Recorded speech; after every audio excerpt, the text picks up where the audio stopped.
Magic the Gathering, a game full of chaos and limitless combos. People can do almost anything that they want. And in 2018, the Magic the Gathering Arena was released. This was a game that limited the combos and made it a little more balanced. However, many new combos were found and were brought into the game this way.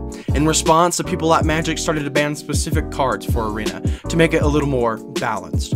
This created a meta and made it very competitive to see which deck rises to the top and stays at the top. Many decks cycled through very quickly, and not many decks from the original period still exist. This series is to find out what types of decks it might become the best of the decks, and to test these decks and how capable they actually are.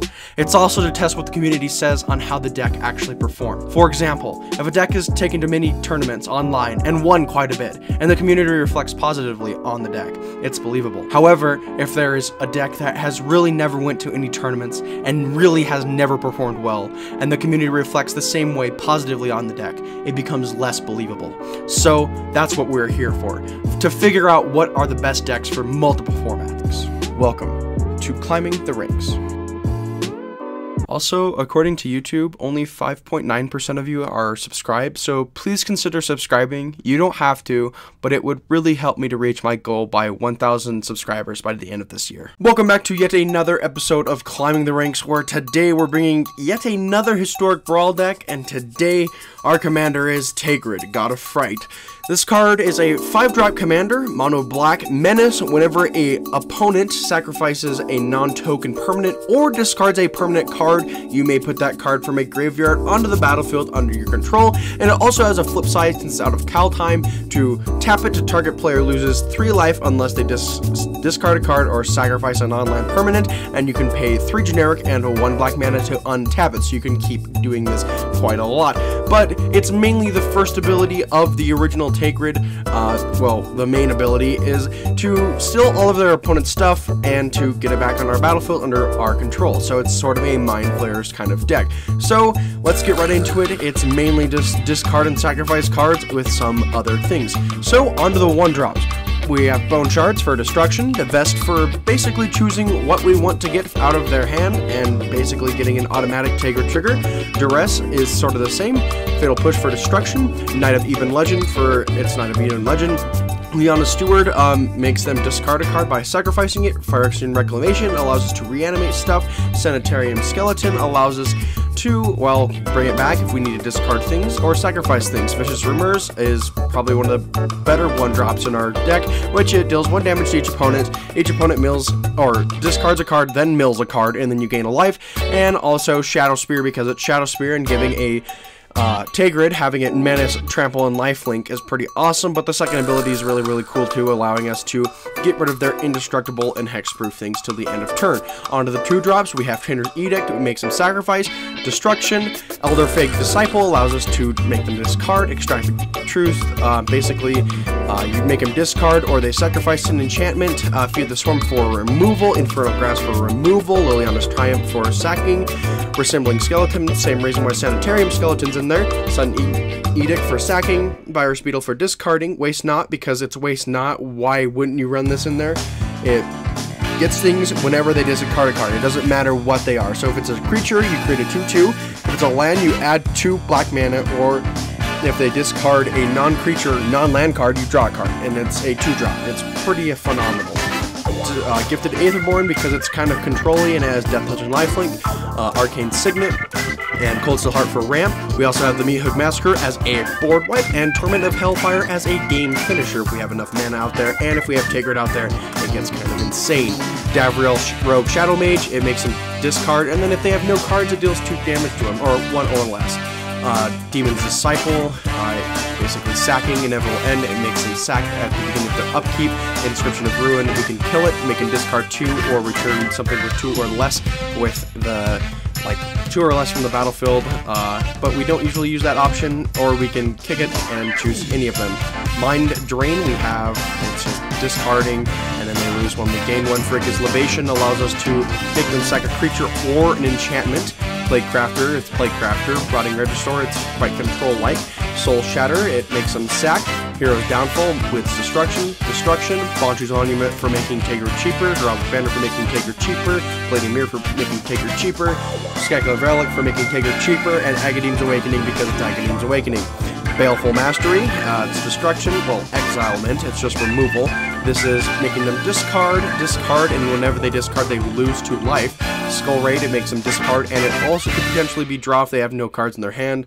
The Long Reach of Night, it makes them discard and sacrifice, and then whenever, well, it flips, then as Menace, whenever it attacks, it gets +X+0, where it's X is the number of creature cards in defending player's graveyard, but there's hopefully none in there because we'll still off of them with Tergrid. Torment of Scarabs, it makes them lose 3 life unless they sacrifice a non-land permanent or discarded card. Body Launderer, it's Body Launderer. Eradicator Valkyrie makes them sack if we boast it. Liliana makes them discard. We can removal it, and then it's the emblem is kind of crazy. Rankle, because it's Rankle. Phyrexian Obliterator, it's Phyrexian Obliterator. I don't have to explain this. This is just insane in this deck. Cosmos Elixir for draw and life gain. Helm of the Host, because we can make a bunch of Tergrids, or we can make anything like having 6 Phyrexian Obliterators out there would be quite fun. Eldest, well, yeah, the Eldest Reborn. It makes them sacrifice a creature, discard a card, and then we get to put one from a graveyard onto our battlefield on control. So a creature or planeswalker from their graveyard, or any graveyard if we really want to, onto our battlefield. Clackbridge Troll, it makes them sacrifice, or like if they sack 1, they can tap it, we gain 3 life and draw a card, or if they don't, they have to deal with a 5/5 trample and haste. It's kind of crazy. Sir Conrad, the Grim, it's Sir Conrad, we're making them take up, well, sack a bunch of things, discard a bunch of cards, it's obvious though, it's in there. Invoke Despair, it's basically a worse Torment of Hellfire. Blood on the Snow, it's Destruction, it's a board wipe. The Haunt of Hightower allows us to make them discard a card whenever it attacks, and then when a card is put into a graveyard from anywhere in opponent's graveyard, you put a +1/+1 counter on the Haunt of Hightower. Bolas' Citadel, it's Bolas' Citadel. Herald of Anguish, at the beginning of your end step, each opponent discards a card. And Children, it's Children. Why wouldn't this be in there? It's amazing. Onto the lands, we're having 30 lands, 30 snow cover. I was about to say 3, that's not correct. A Bojuka Bog, Hive of the Mind Tyrant, we have a Fabled Passage, a Technuma Bond and Mire, and Reliquary Tower. That's the entire deck. It's quite control-esque until we get Tergrid out there, and we don't even need Tergrid to win, we just need them to basically not have any cards in their hand or anything on the battlefield, and we just start swinging with little 1/1s and 2/2s. It's quite fun, and let's get right into the game. Game 1, our hand is looking, well, really good. We have a nice curve with Fel Spectre, but that wasn't good enough. We needed something like this. Having Gifted Aetherborn out there with Body Launder or anything else like that is very, very nice. So here comes Gifted Aetherborn is coming out there. I really didn't think that the first hand was good, but it was not the best. I mean, it was very good because of the like the Fel Spectre and that kind of stuff, but we only had 2 lands, and that wasn't that great. We're going to swing in with the Gifted Aetherborn. We're going against Queza Auger of Agonies. I have not seen this deck yet. I believe it's a new Streets of New Capenna card, well, newer at the time of this recording, but let's see how this deck rolls. He just passes. That's suspicious. We don't have anything, and well, we don't have enough mana to cast a Phyrexian Obliterator. He Archmage's Charm, our Body Launder, which is perfect. It makes complete sense. Selfless Savior's coming out there. I am going to cast Tergrid, God of Fright. I could have casted the Phyrexian Obliterator, but it doesn't really matter. He's going to block with both of them, surprisingly, which I'm perfectly fine with that. I'll gain some 2 more life, just getting rid of 2 cards, and an Artifact Ram. Here comes the Queza Auger of Agonies. We're going to make him divest. He has nothing. A nice counterspell, though, and a nice draw. So we're going to do Phyrexian Obliterator right now, so he can't counter it, and he's just going to do the Queza Auger of Agonies card to make us both lose 1 life. Well, he gains 1 life. Well, whenever you draw a card, you gain a life, they lose a life, which is cool, I guess. Herald of Anguish is coming out here. We're going to swing in with both of them. The only one he can block is Phyrexian Obliterator. He takes him both of them, and Herald of Anguish is going to trigger. He has to discard 1, which makes sense. He discards the Rite of Oblivion, and Clywade Blast. I've never seen that card. I get it's a board wipe, I guess. And I do have Agadeem's Awakening and Blood on the Snow, but I'd rather just cast Tergrid, and then here comes Knight of Eve on Legend. Hopefully he can get some sort of board. Here's Day of Judgment. Never mind, he doesn't need one if he has counter spells. And here comes Torment of Hellfire, because it's Torment of Hellfire. It's one of the best cards in our deck. And we're going to pay... well, X is going to be 5, which is kind of crazy, and he makes us counter it. I should have saw that coming. I said to him, nice, we're going to make our thing enter tap, because we don't have a lot of creature cards we want. Well, like what we can get off of it. We're going to do Tergrid right now, and I mean, we can cast... oh, never mind, we couldn't cast. We're going to do Palladium Mirror right here, so that we can cast Tergrid next turn. Queza Auger of Agonies comes out there. Oh, we're going to do Tergrid here again, and Queza is going to trigger. Hopefully he doesn't have any more cards that he can draw off of, but he's still not looking in a very decent situation. Kill it, please. I don't really care. There's Rite of Oblivion. He's going to sack an artifact, and I'm going to take it back. I'm going to take the Cold Steel Heart, and now our Tergrid costs, what, 13? That is kind of crazy, and we're going to play it again, because we have that much mana in this deck, and we want this out there as much as we can. Phyrex and Obliterator is coming out on his field, so we're going to make him sacrifice something, and he negates it. That's perfectly fine. I mean, Blood on the Snow is looking pretty tempting right now, and that's what I'm going to be doing, and I'm probably going to get Tergrid back. Yes, I am, because Tergrid is way better than Phyrex and Obliterator, unless it's dead. Jeez, board wipes, am I right? Tergrid's Lantern, we're going to go for this, so we can start poking him a little bit, because we have a bunch of mana. I don't want Tergrid. I mean, it doesn't matter if he keeps killing it. And here comes Shadow Spear. We're going to activate Tergrid's Lantern on targeting him. He's going to discard a card. We're going to untap it. We're going to activate Tergrid's Lantern again, targeting him. And let's see if he's going to sacrifice something or he's going to take 3 life. We're going to activate Tergrid's Lantern and untap it and activate it again. We're going to untap Tergrid's Lantern and activate it again. And he's going to take another 3. He can't kill us, hopefully. Unless he has something in his hand that's going to allow him to kill me, and that is game. Game 2, our hand is looking very, very good. We are playing Tergrid, God of Fright.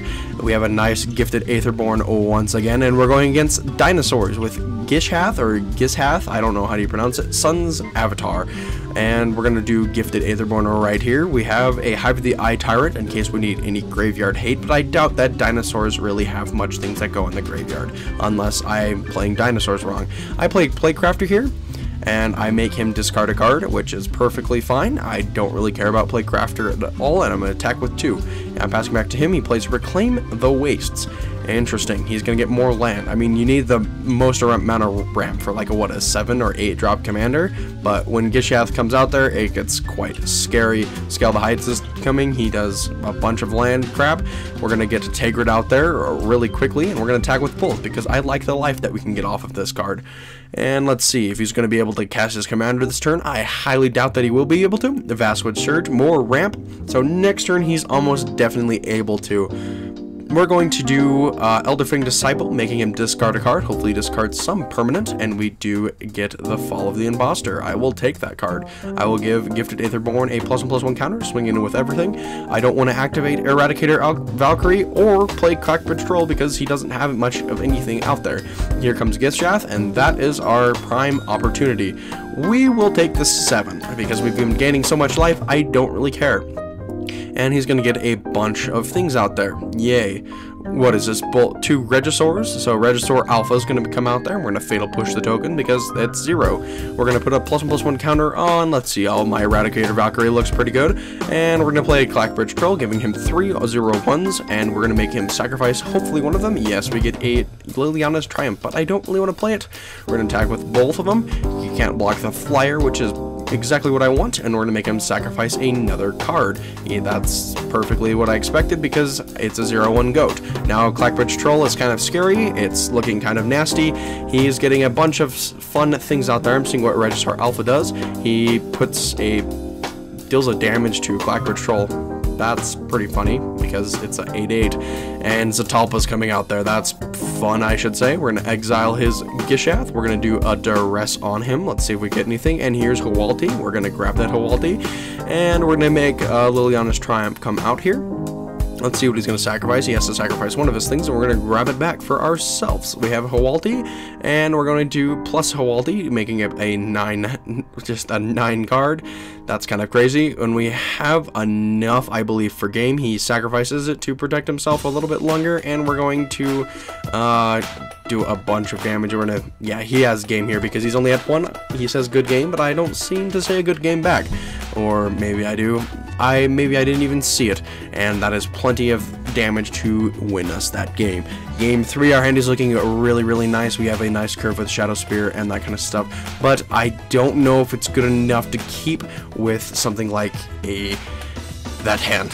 Yes, Arcane Signet and Bantu's Monument looks quite more alluring. Ooh, we need to get rid of that teleportation circle. That card is quite crazy. And next turn, we're definitely going to be playing the big ol' fat Arcane Signet. The Celestis comes out there. That's kind of what I expected. Here comes a Rankle. We're going to attack him, and he has to discard a card, and then we both draw a card. I'm going to discard the Sudden Edict because I'd rather keep the Hero's Downfall here. He has to discard something. He discards the Dawnbringer Clark. That is perfectly reasonable.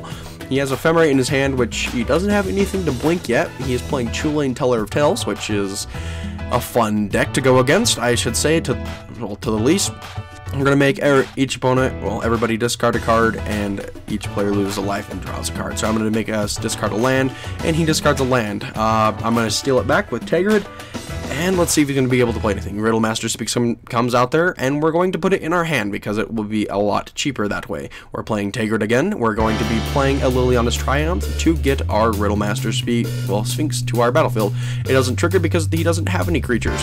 And we're going to discard the Centurion Skeleton because we can keep getting that card back, and it's basically free card draw. Yes, we do take a life, but we don't really care about that. We've only took 2, and he passes turn. Game 4. Our hand is looking very good with a Fatal Push and a Cold Steel Heart with a nice curve, and also if we really need to, we can do Liliana's Triumph on turn 2, which we don't. Here comes Heliod and the Reach of the Night. The Long Reach of the Night. The Long Reach of Night. Why did I not say that correctly? Priest of Ancient Lore comes out there. That's cool, I guess, to say the least. I mean, you gain a life, whatever. Tergrid's coming out there. He can't block it because he doesn't have another creature. Maze Mine Tome, or Maze Man Tome, not Triome. Why was I thinking that? He is going to attack me with Heliod. That's kind of scary, to say the least. Takenuma is going to come out there. And we're also going to do Skull Raid, so make him discard 2 cards. And we're going to get a Nyx Lotus, and he scoops. Okay, I'll take it. Game 5, we're playing Tergrid, God of Fright. Our hand is looking very nice. I don't know if it's good enough, but Liliana's Steward is just too hard not to keep a nice 1-drop 1/2. And if we need it, we can sacrifice it in response to something. We're going to be foretelling Skull Raid and dealing him 1 damage. And let's see. Palladium Mirror is going to come out here, and we're going to attack him for another 1 damage. We're going against Sorn, Vengeful Bloodlord, but that's not much of a problem to us. We're going to be playing Tergrid here because of Palladium Mirror's reduced cost ability, and we're going to sacrifice to target him with Liliana's Steward. He discards Settle the Wreckage, surprisingly, but that kind of makes sense because he has no white lands. Devas is going to target him. Let's see if he has anything, and he scoops right there. So, overall, this deck performed really well. And not surprising, but Tergrid was the best card in there, and I'm so glad that we got to see Fire Action Obliterator literally do nothing. And the cards that were really good in there, I mean, Fire Action Obliterator is definitely one of them. Torment of Hellfire, I mean, it's just oddly, well, specific generic white, well, not white. Why am I playing white? I'm not playing white, I'm playing black.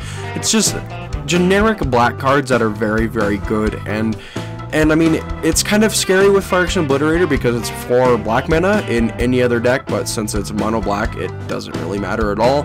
And I was surprised on actually how well this deck did. I was sort of thinking that this deck would do a little worse than I completely thought it would, because, I mean, Tergrid is just slow. But I think the way that I personally built it, where we have to like control them into doing things, and Tergrid is more of like the cherry on top, it becomes a lot of a better deck where you're not relying on Tergrid itself. Like, it's a very nice card, and we do have a bunch of ramp things to go into it, but we're more reliant on cards such as killing them, like bone shards, and getting our stuff back with fraction and reclamation, sanitarium skeleton, and reassembling skeleton to have extra cards to deal with, and just to discard them with all of our cards or make them sacrifice things so we don't have to deal with it and poke them for the little damage that we have in order to win the game. And having Tergrid out there, sure, is a really nice card to just top it off, but the way that I built it is just to make it really control-esque and make it to where they can't play anything and we're just poking them for almost game every time, and that's what happened. And yeah, thanks for watching. Please like and subscribe if you enjoyed the video. It would be greatly appreciated, and thank you.